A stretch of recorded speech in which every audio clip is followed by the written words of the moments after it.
The world was ash and ember, a graveyard of what once was. Fires burned endlessly on the horizon, their orange tongues licking the bruised sky. Everywhere I turned, the flames followed, their heat a constant reminder of the collapse. The air was thick with smoke, a suffocating veil that clung to the lungs and stung the eyes. People moved like ghosts through the haze, their faces hollow, their eyes vacant. They wandered without purpose, without hope. There were no homes left to return to, no sanctuaries to seek.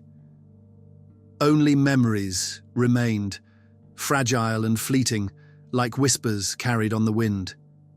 What was forever lost was more than just the world.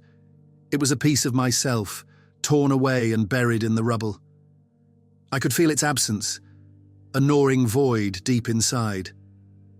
I longed for the end of this nightmare, to wake up and find the world whole again, to breathe without the taste of ash on my tongue.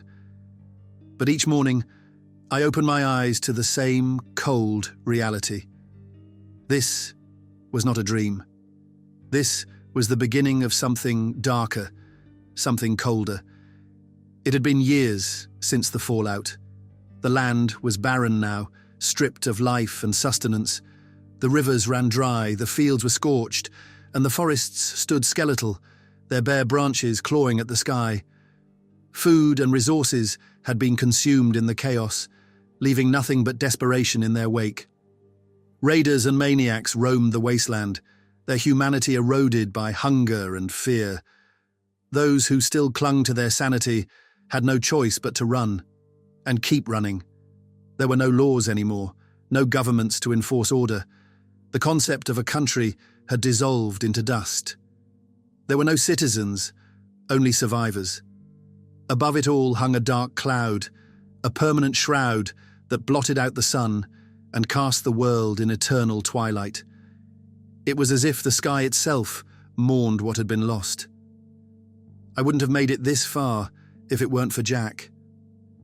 His presence was a flicker of light in the darkness, a reminder that not all hope was gone. He was a man of few words, but his strength spoke volumes.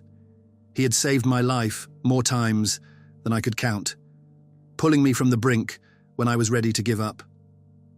One night, as we huddled around a meager fire, he told me his real name, Joaquin.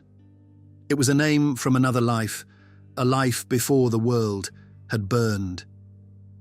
He spoke of his family, his voice heavy with grief and longing. They had been separated when everything fell apart, when the lines of communication went dead. But against all odds, he had found them. Together, they had survived.